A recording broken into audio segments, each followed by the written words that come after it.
Ladies, and now they're trying to come for our financial independence and ability to get a credit card, literally taking us back to the 1950s. There was an executive order signed 2 days ago that isn't getting a lot of attention. Restoring equality of opportunity and meritocracy. Yes, this was signed by you-know-who 2 days ago, and it could have really significant impacts on women and minorities when it comes to their finances. This executive order is targeting both parts of the Civil Rights Act as well as the Equal Credit and Opportunity Act.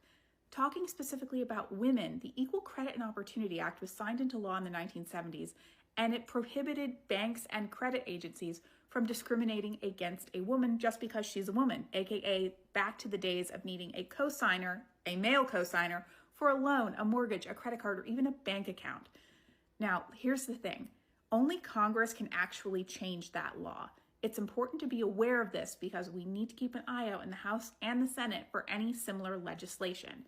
Now, we all know that mediocre white men think women getting a fair chance or minorities getting a fair chance at anything, just the same chance as anybody else, is discriminating against them because, of course, they're mediocre white men. Handmaid's Tale is coming for us all, and here's what you need to know. This executive order, signed on the 23rd, threatens all of women's financial independence. Essentially, their entire argument is that the Equal Credit Opportunity Act for women that was passed in 1974 is actually discriminatory to white men.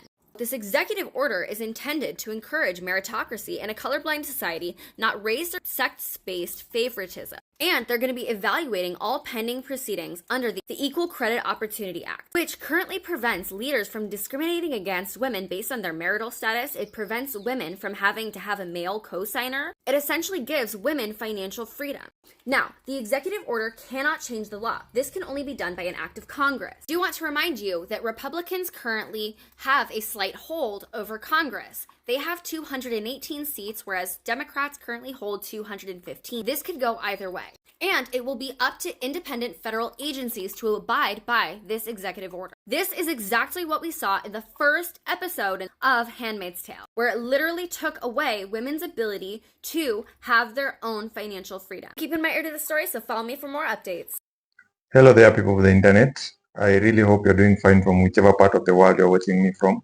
So now, in the United States, women were generally required to have a man, in bracket, a husband, father, or a male relative, to co-sign to access credit, including credit cards, mortgages, and even some loans until the Equal Credit Opportunity Act of 1974 was passed. So before this law, banks often refused to issue credit cards to single women. Married women could only get them if their husbands co-signed. Some institutions even discounted women's income when considering creditworthiness. So after the Equal Credit Opportunity was signed into law in October 1974, it became illegal for creditors to discriminate based on sex or marital status, which gave women independent right to obtain credit cards in their own names without a male guarantor. So now, in 1974, that was a very good move by the government to, try and bring out gender equality, which is a good thing. It's a good thing when females or women are empowered the same way men are empowered. And it's also good when women are in control of their own financial situations. But then recently, as you can see from the previous clips, the orange man in the Oval just appended his signature to a bill suggesting that things might go back to how it used to be in the previous years. So before we get much into it, let's have a look at this couple of videos and then have a discussion on them. That's a Dave. I swear to God. We love you, Mr. Trump. Oh my God. We're going to do so much for the women, you have no idea. It's going to be amazing. It's going to be truly amazing. So many patriots here in Connecticut. We love Connecticut. But we never won this state, I don't think. I think it's blue. I think it's blue. But next time in 2028 when I'm president, it's going to be red then. I don't know. Oh my God. We're looking into it very strongly. We need And if anybody don't like me in Connecticut, they're gonna get the Johnson & Johnson. It's made out of Trump blood and Clorox. It really don't work, but it makes you keep your job. Unbelievable. Oh my God. All right, let's. These executive orders is getting the fuck out of hand. Now you trying to say women can't get a motherfucking credit card, bitch? Y'all don't want us to have shit. Y'all just want to be seduced, huh? Just seduce me.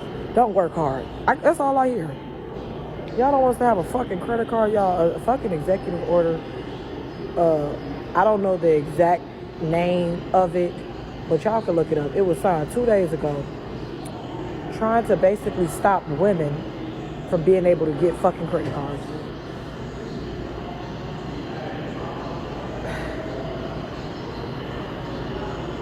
This shit is a shame. This is just your friendly reminder that until 1974, when the Equal Credit Opportunity Act was passed, women couldn't get a credit card in the United States without a male cosigner.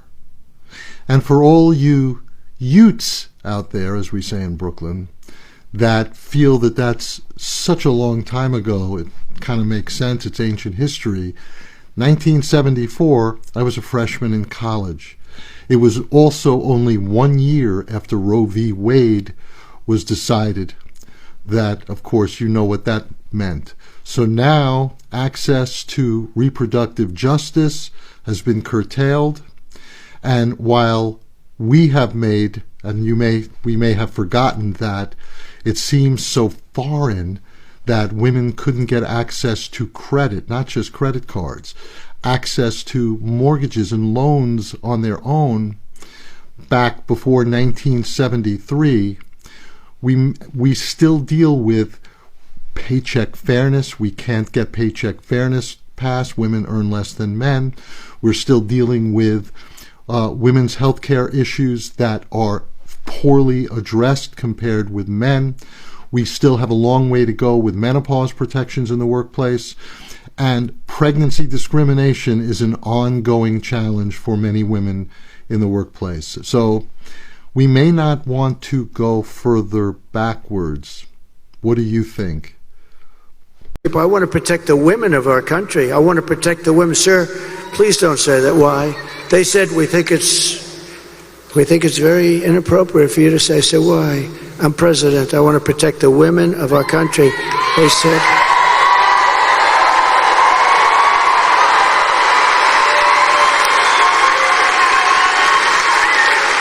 They said, sir, I just think it's inappropriate for you to say, pay these guys a lot of money. Can you believe it? I said, well, I'm going to do it whether the women like it or not. I'm going to protect them. Okay, y'all, so let's talk about this new executive order called Restoring Equality of Opportunity and Meritocracy. It was signed this year by that administration. On the surface, it sounds nice. Meritocracy, opportunity, who could be against that? But if we read, you will see how it really affects people's rights, their finances, especially women. So this order tells agencies to focus on individual merit, meaning people should be judged by effort, skills, and results, not by group identity. It also tells agencies to move away from using disparate impact in enforcing civil rights. So for those of you who don't know, disparate impact is when a rule looks neutral, but it actually hits one group a lot harder than the other. So for example, if a bank denies loans based on rules that particularly exclude women or often exclude women, that would be disparate impact. So here's what's going to get rolled back. So agencies are directed to review and repeal rules, lawsuits, and investigations that rely on disparate impact. So this would directly impact the Equal Credit Opportunity Act and the Fair Housing Act. It doesn't erase these laws, but it removes one of the strongest tools for proving systemic bias. So let me explain how it will directly be affecting women. Women, especially women of color and single mothers, have typically faced barriers when it comes to getting loans. So without disparate impact claims, proving discrimination will just get even harder. It will also affect housing. If landlords or whatever adopt typical regulations that usually try to keep women out, they will do that. Jobs and promotions. We already know about the wage gap as it is. Many workplace policies that already block women's advancement don't obviously directly say women don't apply, but you see how there's fewer roles out there for women? You see how there's fewer promotions? Those are exactly the cases that disparate impact used to cover, and now that's gone. And then retirement and wealth. Because women's lifetime retirement earnings are already much lower, they already have to retire with much less. Weakening protections will just deepen that gap. So this order doesn't level the playing field. It assumes that the playing field is already equal when it obviously isn't. Women still carry more of the caregiving burden, face pay gaps, and are more likely to work part-time. So if you remove systemic protections, you are choosing to ignore the systemic disadvantage that women already suffered through. In other words, it sounds like fairness, but it stacks the deck against us even more. So when you hear about this executive order, remember, it's not restoring fairness, it's stripping away protections. It makes it harder for women to fight back against unfair credit, housing, and job practices. And it places the burden on people of having to prove intent rather than the government being held accountable. This isn't just about politics. This is also about women's rights, women's wallets, women's futures. Also, this was not discussed in a 900-page manifesto that we've been hooting and hollering about for the last year and a half. All right.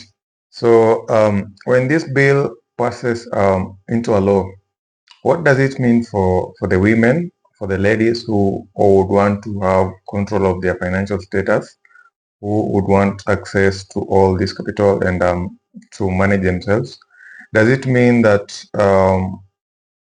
we are going to move back to the period maybe before 1974, whereby there was male chauvinism and the male used to do a lot of things, and they were basically the male were in control of everything? Does it mean that we are going to move back to the years when women were not allowed to make their own decisions, were not allowed to, make decisions that affect their finances? I don't know how you interpret this information and how it sits with you, but I think that's not a good move, as everybody should have, an equal opportunity to their finances, to make their decisions independently without depending solely on, the other gender. I'm not saying it's bad for women to depend on men or for men to lead. I'm saying these kind of laws or jurisdictions affect greatly. So in as much as men should lead, provide, and do all that, then I think women also should be given the same opportunity to do that for themselves. So this is a part of group of women that were basically pro-MAGA, and they voted for Trump. And yeah, it's just their FAFO moments, and they have to deal with it. Yeah, so thank you so much for watching, and I'll see you guys in the next episode.